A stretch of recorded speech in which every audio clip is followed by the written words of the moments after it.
Hello and welcome to a very special edition of the Glorious Wrestling Podcast, where we will be going through our end-of-year awards for 2016. We have over 20 categories, more than you'll find on any other podcast, probably. My name is Nick Negropontis, and I am joined, as always, by Dem Panopoulos. How are you down there, Dem? I'm fantastic. As you can hear, we're still via phone link. I was actually hooked up with a holiday from my friends Primo and Epico Colon. I'm in Puerto Rico at the Shining Star Resort, and despite an incident with a fellow patron where I was labelled uncool and got an apple spat in my face, it's been quite enjoyable. So shout out to Primo and Epico. I gave you 30 seconds to do an intro and that's all you can come up with. We are also joined today, I'm sorry that our new guest had to put up with that, but we are joined by Anthony Wingard, who's going to help us go through these categories, and I hope you have something equally prepared. I hope so. I hope I'll pull my weight, but I'm just happy to be here. Awesome. Okay, guys, we'll get straight into the awards because this might be a long one. So let's start with the most obvious one, Superstar of the Year. I'll kick us off, and just because I know what you guys are going to say, we're all going to say it at the same time, basically. AJ Styles is the Superstar of the Year. He came in, debuted at number 3 in the Royal Rumble back in January, and it has been his year. Ant, what do you reckon?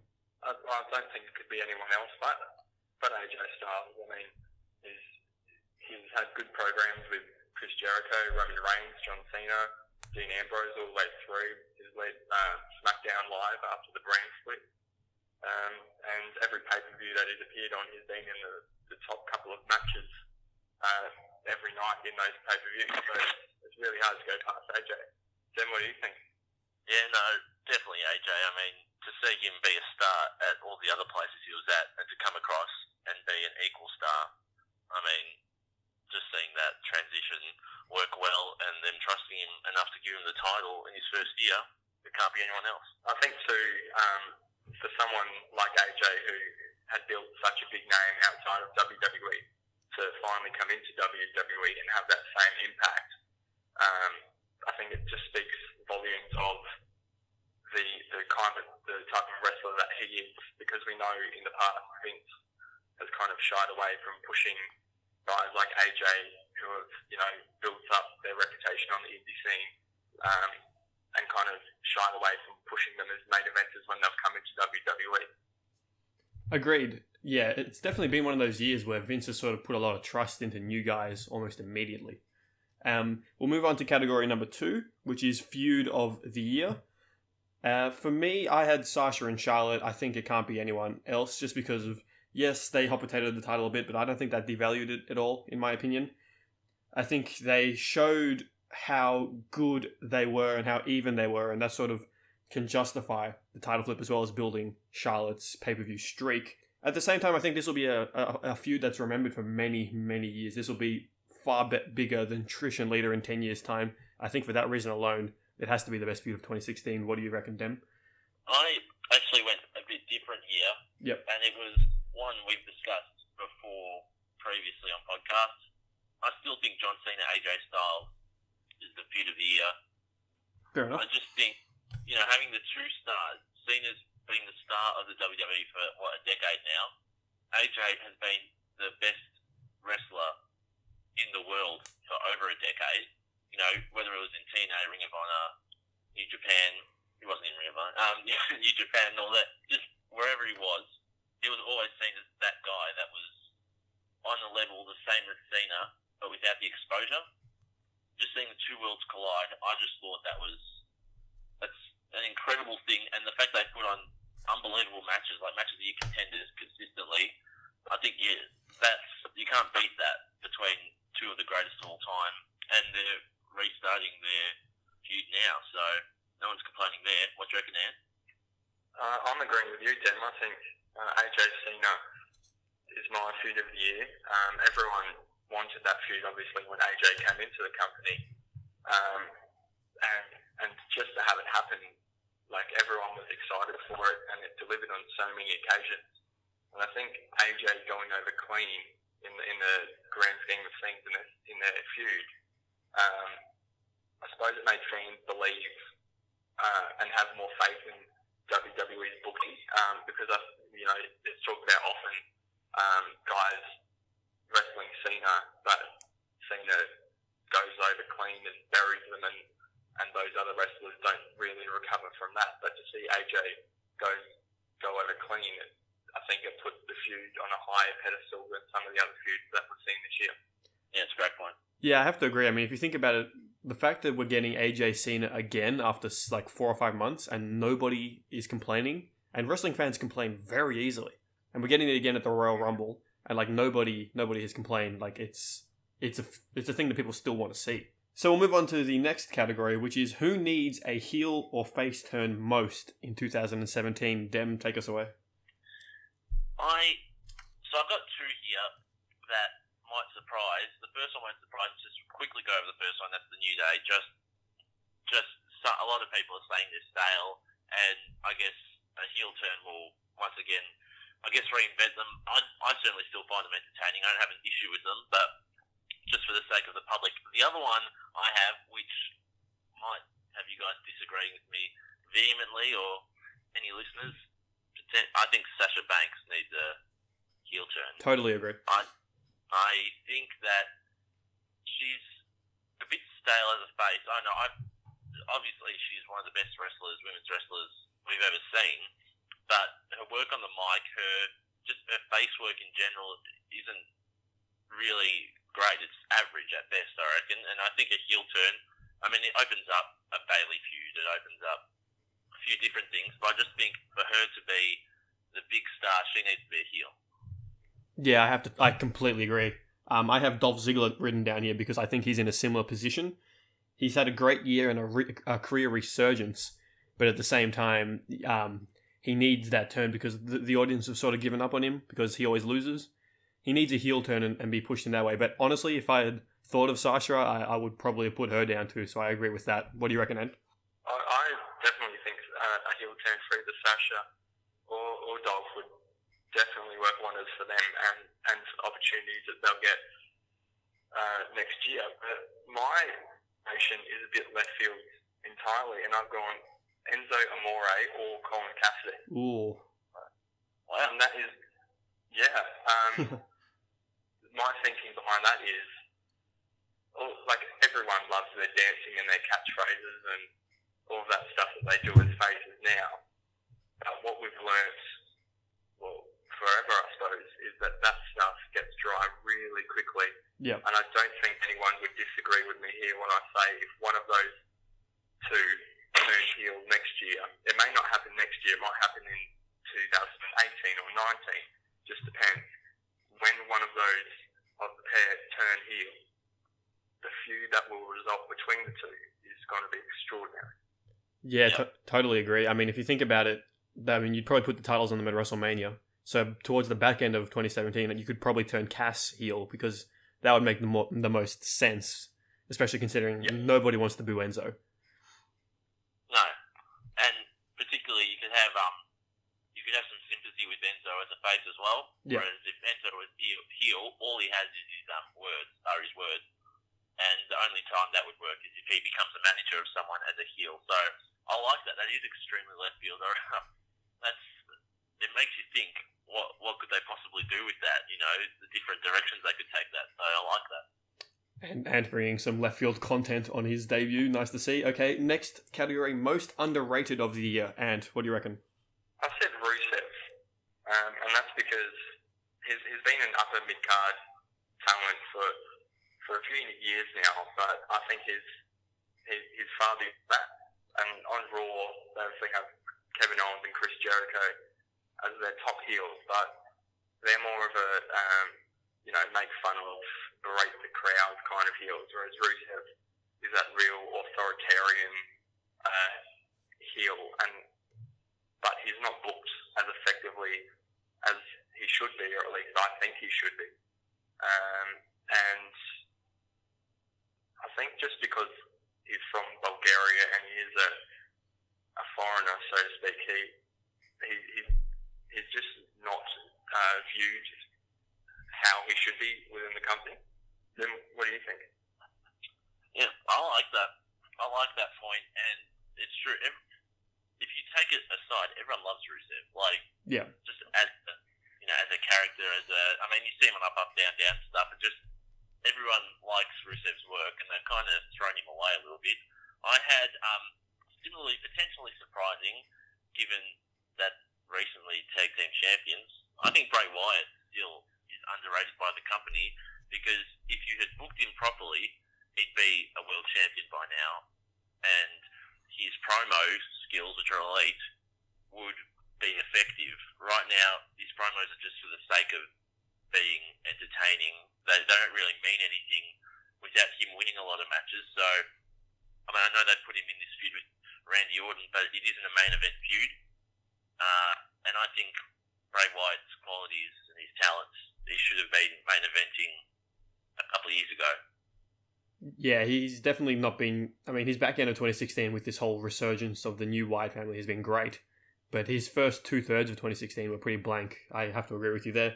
When you said you were saying a recent tag team champion, I thought you were going down the path that I was going down. I just went with the obvious option and said Cesaro because he probably has won this award 3 years in a row now because he's absolute main event level quality and isn't. And it's as simple as that. He should be.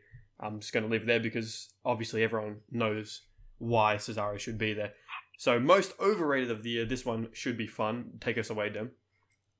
Yeah, so just my thought process is here. I couldn't think of anyone because of the brand split. I thought, people are kind of getting their opportunities or, you see guys like Ambrose are finally getting to be main event picture, all that sort of stuff.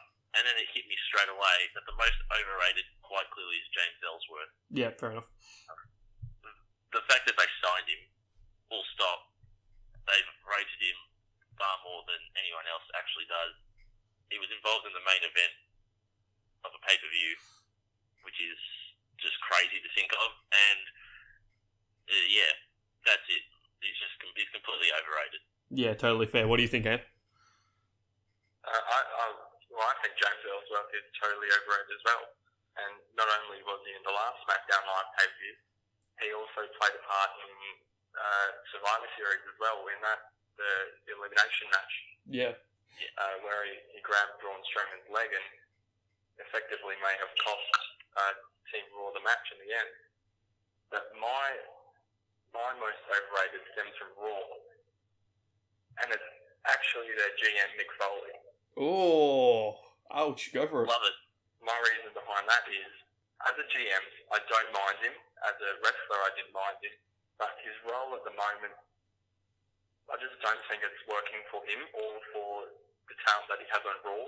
Yeah. Talk about the feud between Sasha Banks and Charlotte heading into Hell in a Cell and Sami Zayn's program with Braun Strowman. And he kind of is, in the promos, he's condescending to his talent. And I suppose in that way, it changes the public's perception on those wrestlers to make them feel like they're not capable of what we all know that they are capable of. And it is having good matches with whoever it may be. And for someone in Mick Foley's position as Raw GM, to kind of berate his talent, it seems a bit odd, especially someone like Mick Foley as well. Like, the irony in Mick Foley saying stuff like that is pretty baffling in itself. Then, what are your thoughts? That's not one people would think of too often, but and he's just there's too much airtime for the general manager as well, so I agree with that call. To be honest, I think Mick's trying to what he's doing. He's trying to get the talent over because seeing how Mick acts on social media, you can tell his primary belief is that he's there to get talent over. But yeah, maybe his execution has been a bit off. That's a fair call. I've gone a different direction. I've gone with TJ Perkins. I don't think TJ Perkins should have won the Cruiserweight Classic. I think that was clear from his first match where the Full Sail crowd just didn't care about him. Then they put him over Johnny Gargano and the crowd was just having none of that. And they put him over another crowd favorite and another crowd favorite, and that sort of turned the more intelligent fan against him. And then obviously the casuals don't care. So they put the Cruiserweight title on him for the first time, and obviously their plan was not to have the title on him for a month. They obviously wanted to build the division around him. That's why they gave him the CWC victory. But they had to drop the title to Kendrick because nobody cared about TJ, and then they transitioned to Rich Swann, who they realized was the real star of the division for the time being. So I just think the fact that TJ Perkins rolled through the entire CWC, beat many crowd favorites, many people who are much better than him, especially as a babyface. I don't think TJ should have been a babyface at all. To me, I think he's been pushed the hardest this year without delivering anything in return. Yep, I like that. I like that as well. I think they maybe could have made him a heel. Yeah. Just consistently beating the talent. And he's done heel work before, regardless of whether it was under a mask or not. I still think that would have been a good move, and it would have fixed all these problems, I reckon. Yep. So the next category is who is in the biggest trouble next year. I've said the New Day. I think they either have to turn heel or they have to split, and that has to happen within the next few months. I think they've done everything that a tag team can do. They've broken the all-time record. They've smashed merchandise. They've dominated as a heel. They've dominated as a babyface. There's nothing left for them to do. There's no tag teams for them to face. So either you turn them heel and give them a quick jolt before WrestleMania, or you split them. And I think they have to split coming out of WrestleMania. And I would probably turn Woods heel, turn Woods and Big E heel, leaving Kofi as a face, and then give Kofi one last run, because I've heard Kofi is considering retirement once this whole New Day thing is done. So maybe you can have Kofi put Xavier over, move Big E over to SmackDown, give him a singles run. But the New Day has run its course, and for me, I think they're in the biggest trouble for next year. What do you reckon, Ant? No, I definitely agree there. I mean, they've been there, especially the early stages of this year, they were the kind of highlight of Raw each week, but as the years progressed, they've grown more stale and more stale, and it's obvious that they were just getting over the line of Demolition's tag team record, and now we said they have nothing left to accomplish. That casts a big shadow over what actually is next for the New Day in 2017. I think they should have held the tag team titles until WrestleMania, to be honest. Turn them heel on Sheamus and Cesaro and just hold the titles. Because now you're right, they have nothing to do. What was your answer, Ant? I put Goldberg, not just Goldberg. And that's because he obviously beat Lesnar, squashed Lesnar at Survivor Series. And there's just so many intangibles for what or who is next for Goldberg. And there's already rumours that he'll face Brock Lesnar again at the next WrestleMania, but he's already 50. So in that respect, there's only so much legitimacy that can be given, especially when there's plans for him to face Brock Lesnar again. Yeah, fair enough. I mean, I think they want to use him beyond WrestleMania 2, but at the same time, you're right. Nobody wants to see Brock Lesnar 3 to begin with, let alone seeing Goldberg, who really probably can't wrestle beyond a 5-minute match. Dem, what was your answer? Yeah, I had New Day as well, so I'll just keep it short there. I think you covered it pretty well. Yeah, fair enough. Okay, so the next category is Breakout Star of the Year. Back to you, Dem. Yep, I had Baron Corbin as the Breakout Star of the Year. The quality of his matches has improved significantly in recent times. He just got a title shot. Regardless of whether it was just used as an opportunity to bring Cena back and have the stare off or whatever, he just got a title shot, and he'll probably have another program with Dolph Ziggler, which, no one really wants to see that, but he's dominating. He looks good. He looks like a genuine contender already, and while he won't win a title anytime soon, I think he's broken out this year, and he'll continue to break out in the future. Yeah, totally agree. I actually had Alexa Bliss as mine last week, but after that last SmackDown, I actually changed mine to Corbin as well, because I didn't rate him at all in January when he was facing Austin Aries, and then got called up for WrestleMania. I was annoyed because I thought, God, they're going to push this guy, but he's just blown all of my expectations out of the water in every facet. So yeah, I have to agree with Baron Corbin. What about you, Ant? See, I had Baron Corbin written down as well, but I changed my answer about 4 hours ago. And I think what made me change it was because obviously Baron Corbin won the Andre the Giant Battle Memorial at WrestleMania. But his program against Kalisto, which has kind of been one of the biggest storylines that he's had this year since being called up, it's been really stale for him. And for that reason, I've gone with Braun Strowman. Yeah, that's a fair call. And we remember when Braun was called up last year, I think it was ahead of Survivor Series, with the White family, and it just seems as if Vince had gone back to his old ways. You know, he loves a big, giant, bulky man, and in the ring he was really slow and lethargic. And this year he's come on leaps and bounds, and he's been booked in that way as well. The way that Vince loves it, that really big, demonstrative giant. But the way he's improved out of sight, and that's why he has my nomination for the breakout star. I think they're very similar, Corbin and Strowman. I think, Strowman was even more, I guess he was bagged more for his in-ring skills more than Corbin, I guess, because Corbin had NXT and he had those matches through there to improve, whereas Strowman came out of nowhere. So, I mean, for me, it was between those two as well. So, obviously, I agree with you too, Ant. Fair call. Okay, guys, the next one we'll do is the biggest news story of 2016, and for me, it was the brand split.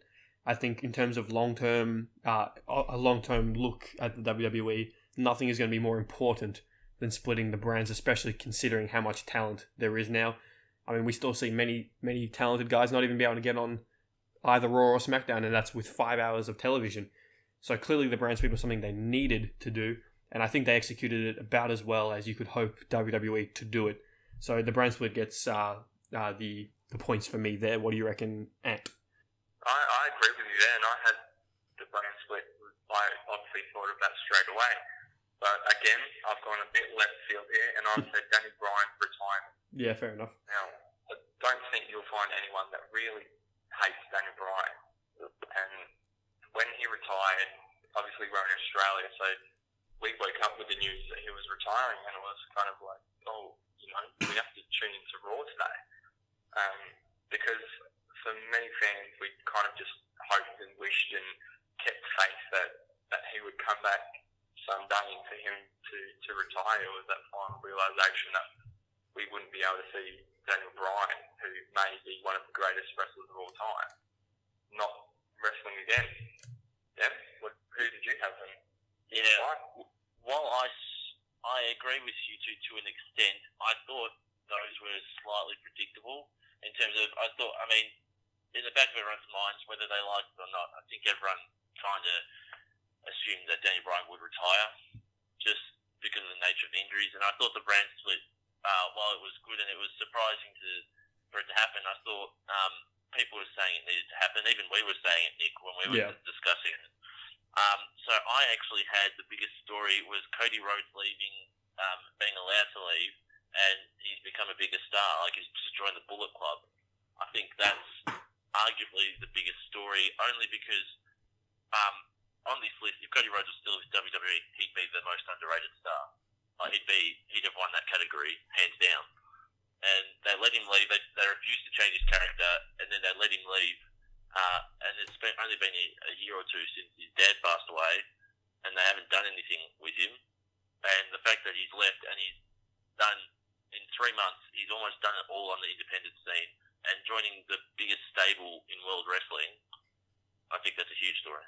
Yeah, I think Cody's shown the blueprint of, if you're not happy in the WWE, you can leave, make a still pretty damn good money, and take over the indie scene. We've seen quite a few guys do that, and I was actually worried that someone like Neville would go down that path before they pushed him. And speaking of Neville, let's go to the next category, which is Cruiserweight of the Year. Dem, why don't you go first there? You discussed TJ Perkins, and there's been a couple of guys. Rich Swan's the current, and I'm going with someone that we haven't seen a lot of on TV, but he's clearly the most over cruiserweight in the division. Jack Gallagher. God damn it, stole my one. Go ahead. Yeah, he's been fantastic. Everyone loves him already. He's going to be a star beyond the cruiserweight division, and he's just a breath of fresh air. Yeah, what has become, occasionally a stale sort of business.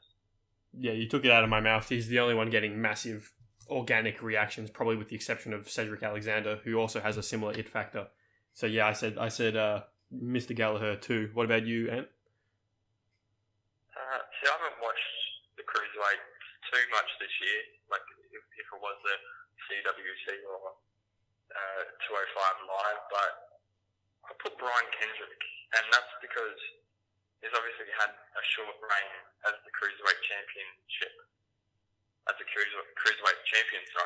But he's one of the few cruiserweights that has a backstory and has this character substance to him, and we obviously know to make it in WWE especially, it's not just your in-ring skills that you need, which Kendrick obviously has. It's that substance and character that you can use to get you over with the fans, and I think Kendrick's been able to do that perhaps better than any other cruiserweight we've seen this year. Yep. I can't disagree with Kendrick in any way. So we'll move on to tag team of the year. Keep going, Ant. Well, I've gone the obvious one, which is the New Day. Obviously, they've held the tag team titles for the majority of the year minus a few weeks. They obviously beat Demolition's record for the longest reign in history. But I think what sets the New Day apart is, and what's led them to beating the record, was that every time they were booked to face an opponent, that opponent almost didn't seem like a legitimate option that could defeat the New Day. And I suppose it's kind of like when Brock Lesnar faces someone on a pay-per-view, minus Goldberg, and they just wouldn't seem legitimate if that person would beat Brock Lesnar. And to me, that was the same feeling I got when someone faced the New Day. If it was the Dudley Boys or the Usos or the Club, they just didn't seem like legitimate options that the New Day would drop the belts to, and that's why they held the tag titles for pretty much the whole year. Yeah, I agree to an extent. I guess part of your reasoning is the reason why I didn't have them as tag team of the year, only because they didn't exactly help put over any of the other talent. Not that it's their job to, but the matches didn't seem to have both teams coming better off, and I think that's a big part. I think Nick will probably agree with my tag team of the year. It's probably yours too. The Revival. Yep, absolutely. Just on NXT, obviously, but they've been at the start of a couple of years ago. Everyone just thought, one of them looked like Arn Anderson, did a spine buster. The other guy, the mustache, they just looked generic, but they've been unbelievable. And we saw, we all went to the NXT Australia shows in different states, and just the reaction the Revival got, it was incredible, even as heels. So I think that they were clearly the best tag team. New Day would have been second, but yeah, Revival for me. Yeah, I had the Revival too, but I have them in many other categories, so I won't speak about them now. So I'll save that for later. Anyway, the next category up for discussion is the biggest surprise of 2016. You go, Dem. Yep. I still think it's Kevin Owens winning the Universal title. Just the surprise. AJ Styles at the Royal Rumble was a surprise as well, but for me, I didn't actually think they'd pull the trigger on Kevin Owens, and not yet. Plus, the manner in which it happened with Triple H. I think it was a little obvious when Triple H came out that he would turn on Seth Rollins, but that was just me. But I still think that Kevin Owens actually winning the title, unforeseen circumstances, of course, with Balor getting injured, but that was the biggest surprise for me. Your turn, Ed. Well, I hadn't written anything down for this category. I just wasn't sure. I didn't even know we were doing it. But my biggest surprise was Goldberg beating Brock Lesnar at Survivor Series in 1 minute and 20 odd seconds. I think no one was really excited for the match, but no one was really prepared for what was going to happen. And what happened, it was just a jaw-dropping moment, and which is exactly what this category is. Yeah, can't disagree there whatsoever. If you think about it, that doesn't happen in WWE ever. You don't have massive, big 4 pay-per-view main events ending like that. So yeah, I can't disagree there. I've gone a bit left field here. I've said Paige and her 2016 and her absence from WWE. Before I get into what I'm going to say about this, fuck Alberto Del Rio. Moving on. If you think about it, women's wrestling has never been this good. It's never expanded or exploded the way it has in 2016. And if you told me that this was going to happen a year ago, and you told me that Paige would have literally no impact on any of it, I would have laughed at you, because Paige she was the one who AJ Lee handed the torch to. And when AJ retired, Paige became, even at her young age, the center of the division. And then she got pushed a bit to the side when you had the Four Horsemen come up, but that was only temporary to build them. And then you would assume Paige would come back in and be a dominant force. She was drafted to Raw, and then she's been dealing with injuries and suspensions and an awful fiancé since then. And, I mean, her whole career has been flipped upside down, and we don't know whether we'll even ever see her in a WWE ring ever again, which is a massive shame there for me.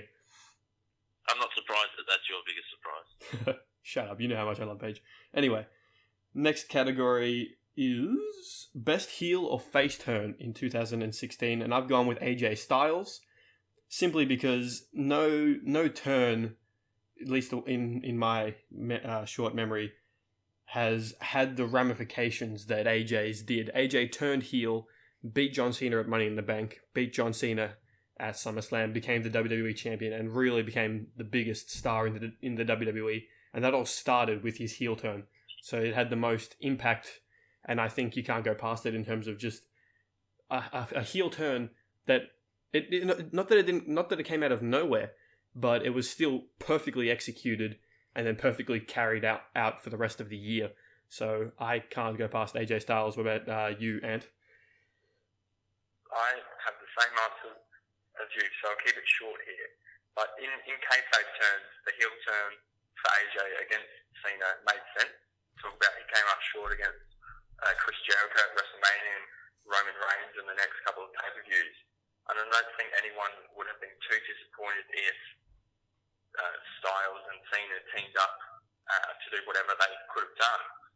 But I think Styles turning heel was what catapulted him really to what he is right now. Upon reflection, AJ Styles is a good one. I have Randy Orton because it has saved his career, I think. He came back as a face with the whole Lesnar stuff. Then he started this feud with Bray Wyatt, and then he joined the Wyatt family, and no one really thought it would last more than a couple of weeks, like the Daniel Bryan-Bray Wyatt feud from a couple of years ago. But I think this has saved his career. This is almost the most entertaining Randy Orton I've seen in his career, or for a fair bit of his career. I mean, Legend Killer and all that was good, but I think this has been fantastic, and you can see that the tension's building. You can see, he's going to turn on Bray Wyatt soon. You know that's going to happen, so it's a temporary heel turn. But I think this one, while AJ's defeated Cena and all that, I think this saved Randy Orton's career because people are invested in him again. Yeah, I have to agree, but I couldn't go that answer simply because it just seems so clear that Orton will turn on him at some stage, especially since now that they've dropped the tag team titles. That's all right, we can disagree. Yeah. Next one up is, who will be the breakout star of 2017?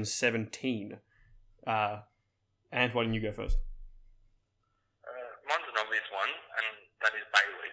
She's kind of taken a back seat since being called up with Sasha and Charlotte's hot potato of the belt, but it's kind of obvious she's going to enter the main event picture for the Raw Women's Championship soon, and it's only a matter of time until she gets her chance against Sasha or Charlotte, likely at WrestleMania, and it's just obvious. It's already it's a blueprint that she's going to elevate herself and get elevated and have classic matches with the two, and just go from strength to strength after that.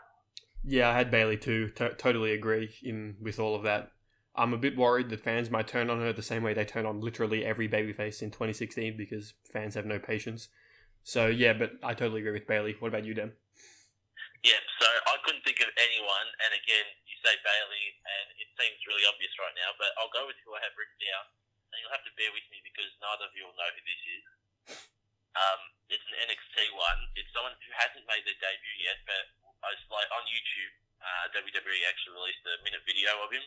It's Tommy N. Now, he's a guy that was signed up to the independent scene, and I think he will be NXT champion 2017. He's unbelievably talented. He's really good quality. He brings something different. He's like sort of kickboxing, all that. Watch the minute video, anyone that's interested in it on WWE. It's just like a little vignette for him introducing himself and sort of what makes him different. But I have no doubt that he will be NXT champion in 2017, and for me, that is enough to be the biggest breakout star. Fair enough. While you're on a roll, let's move on to NXT Superstar of the Year. What did you have, Dem? Yeah, I'll keep it short and sweet. Shinsuke Nakamura, because he's the best. Fair enough. And Ant doesn't really watch NXT, so I'll go with mine, which is The Revival. Because, yeah, Nakamura has been amazing, but he did have a quiet patch after Zayn. So I've gone with, The Revival, simply because it's been their year. From January through to December, they've been the best part of NXT. They've made the tag division the best part of NXT. And they'll do the same thing on Raw when they get called up eventually. So, yeah. But you're wrong, because it's Shinsuke Nakamura. So. Yeah, well, fight me. Anyway. Next category there. Sorry to not even give you a say there, Ant. We'll move on. We'll get straight to your answer here. Worst Wrestler of the Year. Nice, fun one. Oh, my worst wrestler of the year is Darren Young. Oh. His vignettes with Bob Backlund were just dreadful. And Yep. he won a Battle Royale for a shot at Mrs. Intercontinental title, but that match and the way the match finished was just equally as dreadful. Just his whole character this year with Bob Backlund and make Darren Young great again, it just wasn't great. No one got behind him. No one believed in him. I think he's back on Superstars or just not even on TV now. Yeah, I mean, I have to admit I don't like Darren Young. When they released Damian Sandow and not Darren, I was a bit confused there. I've gone with Dana Brooke because I hate everything about her. And I will leave it there. Dem. Yeah, and just with Darren Young, there's another category I want to get to, whenever we get to it, that I need to talk about him. But yeah, I had Dana Brooke as well, because she's not very good. She isn't very good. We'll leave it there to avoid ranting. Most wasted storyline of 2016, is that the one you wanted to go with, Dem? No, it's not, but I would like to kick this off with Dolph Ziggler versus Rusev. Was that this year? I think it had potential, and then they decided to drag in, make Lana go with Ziggler, go Summer Rae with Rusev. And Drew and Lana. was that last year? I'm pretty sure that feud was last year, mate. That was last year. That was totally 2015, Dem. I thought it was July. That was No, last... that's when the brand split happened. Mate. Ed, you take over. I'll think of one quickly. Oh, wow. I had so many written down for this. I'll just touch on a few quickly. I had Shinsuke Nakamura and Finn Balor on NXT. I think that's so much potential. They could have used it for a takeover main event, and they wasted it on free TV. But what I've written down here is Heath Slater and Rhino and their tag team championship reign. I think the storyline to winning the titles was excellent. Everyone got behind Heath and Rhino.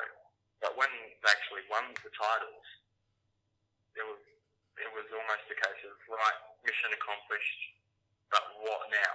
And then nothing really eventuated, and the wheels just fell off, and the whole storyline just collapsed.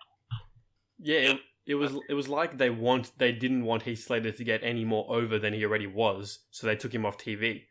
Because you had straight after that, you had like their feud with the Usos, and you had Survivor Series, and they weren't on TV for like 6 weeks in a row or something. It was ridiculous.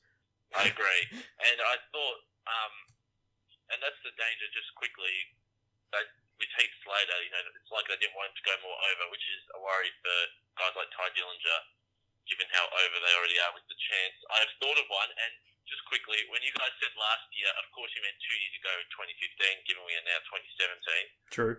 Oh, look, Queensland just at the turn of the century, so who knows? Wow.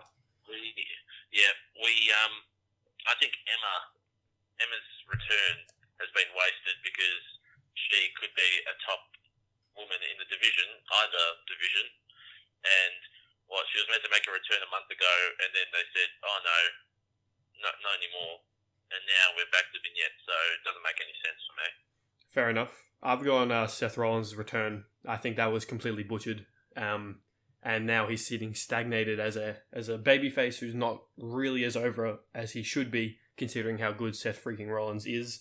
The pop he got when he returned was bigger than probably any other pop in 2016, maybe.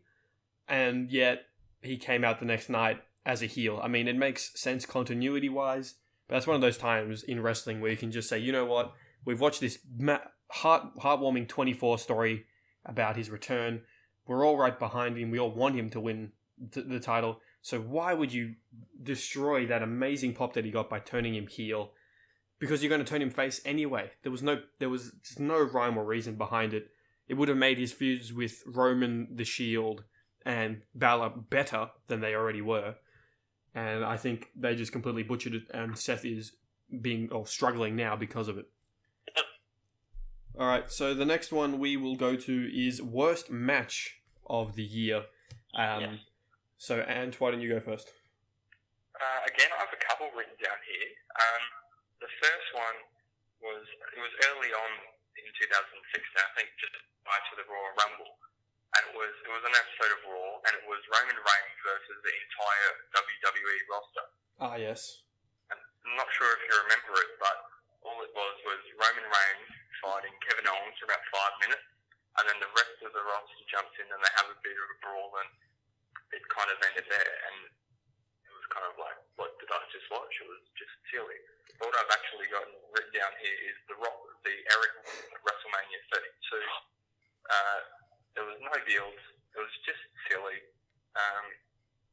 The return of Bray Wyatt in that segment was a nice touch.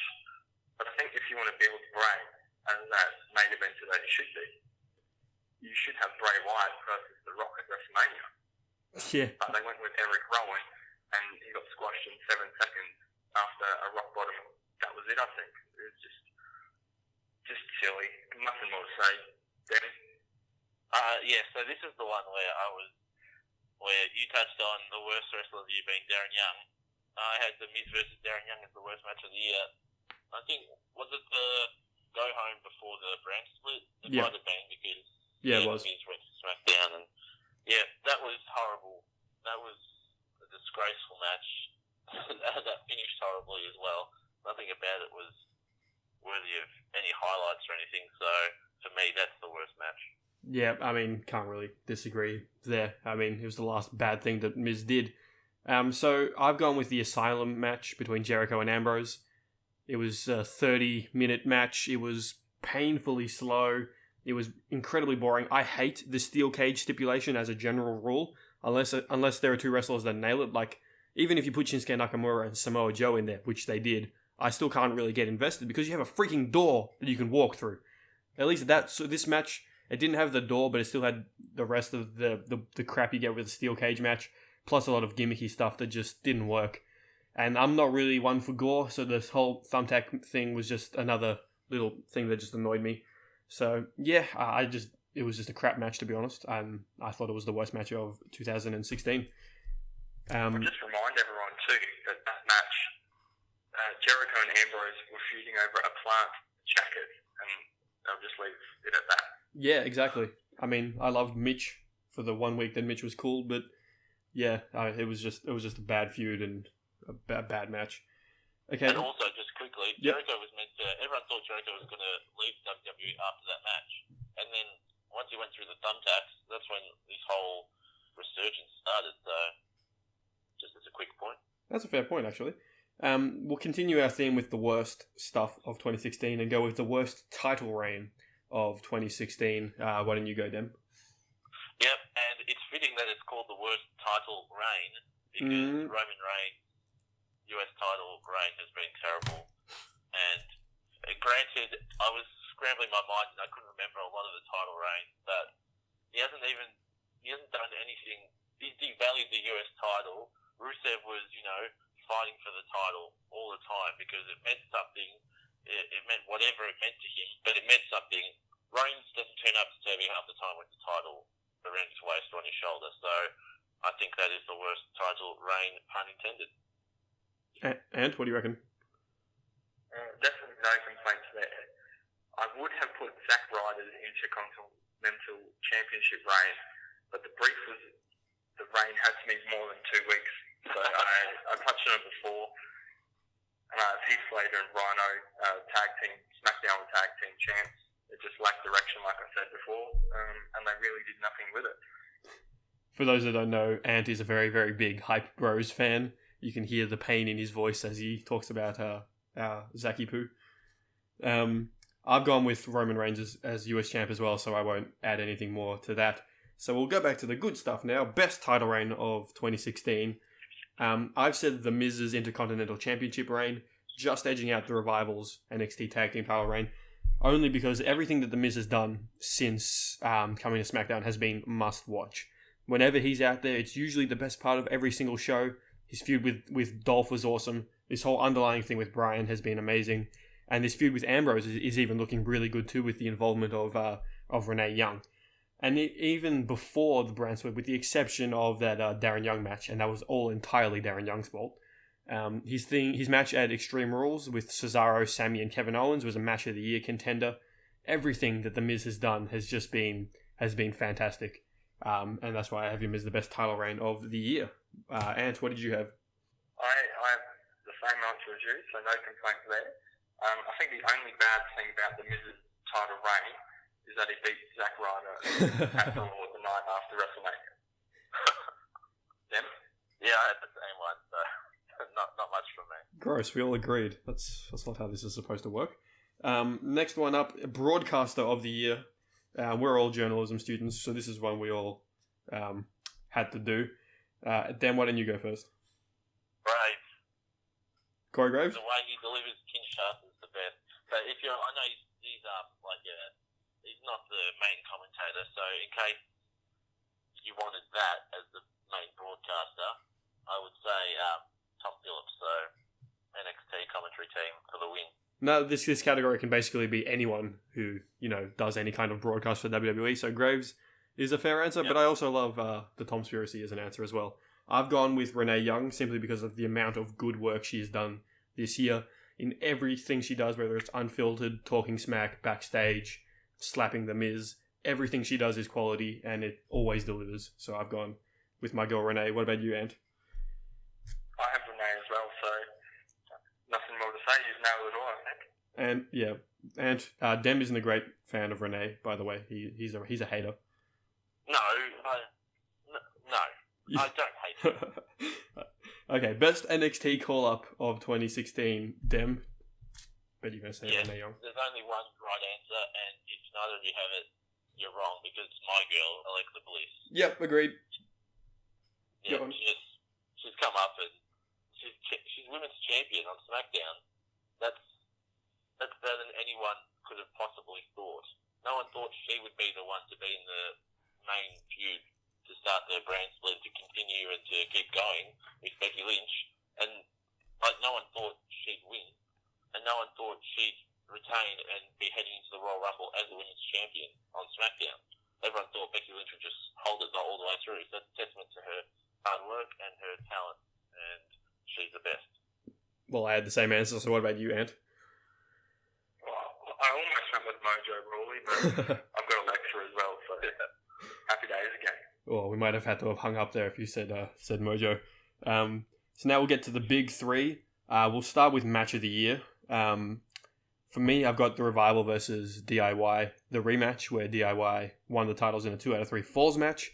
The only reason I have this ahead of Nakamura and Sami Zayn is because A, the result was unexpected, B, there was something at stake, which was the titles, and C, it was just a feel-good moment for DIY, who really, if you think about it, they started with nothing. They weren't signed with the company. They were just brought in to have a couple of matches in the Dusty Rhodes Tag Team Classic last year, and now they're the NXT Tag Team Champions. And with this exceptions of Nakamura and Dillinger, probably the best act in NXT. So I've gone with that.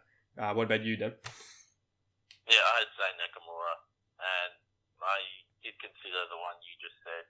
That was a close second, but I just thought Zayn Nakamura, and knowing that they hadn't discussed the match, they had barely spoken to each other ever before, and then they went into the match and put on that show. Just storytelling 101, I thought it was the best match of the year. You, Ant? I'm with you there. Nakamura v Zayn at TakeOver Dallas. So nothing more to add, I don't think. Fair enough. Female superstar of the year. Why don't you go first, Dan? I'm Charlotte. It's pretty obvious. She's undefeated in singles pay-per-view matches this year. She's carried the belt for the large majority of the year at least. Four-time women's champion, won the first or the rebooted WWE Women's Championship I had, and I don't think no other female wrestler compares to what she's achieved this year. Yep. Yep, Charlotte, 100%. She's the best women's wrestler at the moment, and she's got it all, so definitely Charlotte. I disagree that she's the best female superstar, best superstar on the roster, but I agree that she is the superstar of the year. I think one thing that people haven't really taken into account is the fact that when she came into 2016, she still was, pretty crappy on promos and still needed to be, couldn't have a good match with anyone beneath her in terms of in-ring quality. She's come so far, and yeah, I think it's a no contest for that one. Okay, so we're up to the main event now, guys. I guess it's not really the main event because AJ Styles is the male superstar of the year and the superstar of the year in general. But we're going to go with male superstar of the year, excluding AJ Styles, because otherwise it's just unfair. So this is a little category that I wanted to try. Dem, kick us off. This was hard. I ended up going, and keep in mind this is after an aforementioned worst match of the year candidate. I have Chris Jericho as the male superstar of the year, and I know he hasn't won titles. His in-ring work is, slowly worsened due to his age, but the fact he has been able to get so many things over, and he's been the main focal point. The one negative about Jericho is that Owens' title reign has been devalued because he's like the sidekick to Chris Jericho, and it was meant to be the other way around. But I think Jericho is the superstar of the year, male superstar of the year. What about you, Ant? See, I was going to go with Jericho as well. I actually texted you this morning, Nick, saying, would that be a strange choice, given he hasn't really done too much in 2016, but he's always been in the main event scene. But I've gone with The Miz. I know we talked about it before. He's in the Continental Championship run with the best title reign of the year by far. And has been one of the highlights on SmackDown each week. And that's why he's my male superstar of the year. Yeah, I totally agree with you, Ant. I've also gone with The Miz.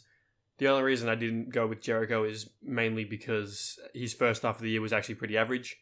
When he came back, he wasn't over, and it wasn't until this second half of the year resurgence. So I think The Miz, he's just been amazing since probably about April. So yeah, there's a tough award to give when you're taking AJ Styles out of it, because there really isn't anyone else, maybe with the exception of Kevin Owens, who has been good from January to December. No, but he's, as we said before, just the fact that he's sort of now a sidekick. Yeah, he's a second thought, and now who knows what's going to happen with his match with Roman Reigns. So yeah, he can't. I didn't think he could be the male superstar of the year without AJ. Fair enough. So we have two bonus awards. One that you guys know about, one that only Dem knows about because it was his idea. So we'll start with one big WrestleMania unexpected storyline, and since Dem actually has an answer and we don't, why don't you go, Dem? Well, yeah, I just want, and there's another one quickly I'll add too, but the left field WrestleMania storyline, I think, would be really good to see Samoa Joe versus Dean Ambrose, and I wonder if it's for the Intercontinental Championship. I haven't decided yet. I'm hoping Miz just retains it and keeps going, but I think Ambrose versus Joe could be one of the feuds of this year, so 2017. Just put those two together, hard-hitting, his style of wrestling. I think it could be extremely entertaining. What do you guys reckon? Yeah, I actually wrote that into my Royal Rumble booking, so I thought of that. So take that. I told you. No, I did this last week, so it totally isn't left field. But no, it still sounds like a really cool idea and something I definitely want to see. What about you, Ant? I'm having a tough time thinking of That's right, we're throwing you under the bus here. How about you go first, Nick? And I might have something by then. Okay, off the top of my head, I'd like to see the SmackDown Women's Championship defended in a Fatal 4-Way. I would like to see Mickie James be the one who is La Luchadora, and then you can sort of have her and Becky feud. I would have Asuka debut and take the title off Alexa, and then I would have them all converge as one match at WrestleMania, because I still think they should do Sasha versus Bayley for the Raw title. So a Fatal 4-Way is a way to differentiate the SmackDown title. So that's what I would do, and keep Nikki Bella away from the title because reasons. I mean, it's a bit unfair that Dem has thrown you under the bus like this, Dem, Ant. So if you haven't got anything, I'm happy to move on. Yeah, I think we should move on. God damn it, Dem. What have you done? Okay, so final question, and probably the most pertinent one. Who wins the 2017 Royal Rumble? Sorry, before we start, I think we have missed out on one category from last year's awards, and that's Return of the Year. Yes. Oh, Next year. You overlook any of my ideas, you overlook them consistently, so thank you, Andy. Botchamania over here. Botchamania. Okay. Wait, didn't we do Return of the Year? No. And I'll kick this off. And would you like to say your Return of the Year? Wow, just kick me out. Okay, fair enough. Sure. I know before Nick said that Seth Rollins' return was the best of the year, but it wasn't. And the best return of the year was Shane McMahon, because no one saw it coming. The return was really well booked. He cut Stephanie off. He didn't hug Vince. He trash talked Stephanie. He highlighted the problems that Steph and Triple H created, and the fans got behind him straight away again. The program with Undertaker heading into WrestleMania was below average, but just the return, it was unrivaled this year. Yep, I like that. And Shane McMahon was the obvious one, I thought. And potentially, Goldberg would be the other one that comes to mind. Seth Rollins. My one was purely from an in-ring standpoint, one that is kind of overlooked, which is the Brian Kendrick. I know he featured on NXT in 2015 for a couple of matches, but this is a true return, and he became Cruiserweight Champion, the number one heel until Neville's returned, obviously. But I thought that's the best return of the year, purely from an in-ring standpoint. Yep, fair enough there. I've obviously said Seth, as you accurately predicted, mainly because I thought the Shane thing wasn't handled very well. If you think about it, the storyline made absolutely no sense, and you could tell it was just done because everyone was injured. So yeah, I've gone with Seth just because of the pop, just because of that one night where it seemed like they were about to do the thing right, and then they didn't. Shane had the biggest pop of the year, I reckon. That's probably a category we could have done. Oh well. Next time.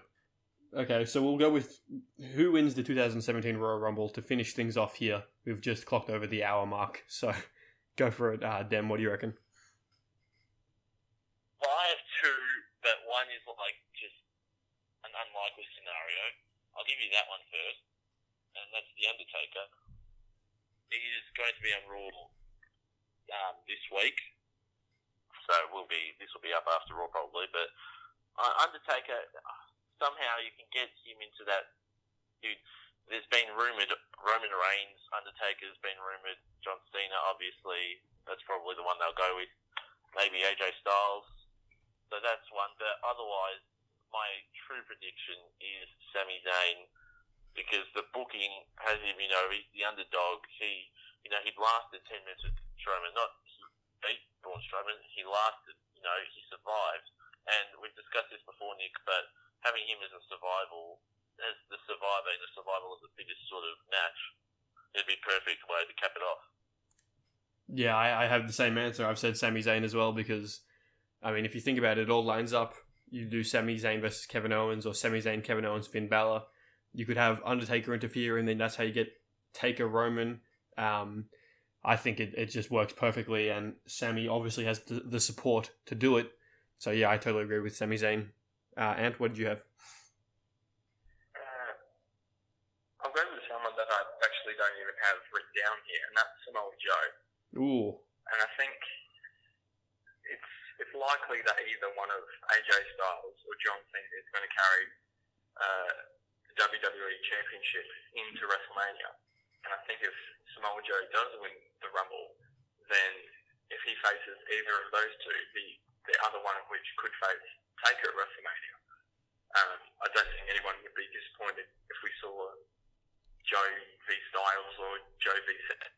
The history there too, the stories that could provide. I like that choice. Yeah, well, WWE just a week ago put a video up on their YouTube channel about Cena and Samoa Joe being friends and wrestling in some little Californian wrestling promotion back in the early 2000s. That set alarm bells off for me too. When I saw it, I thought, yeah, they don't upload stuff like that for no reason.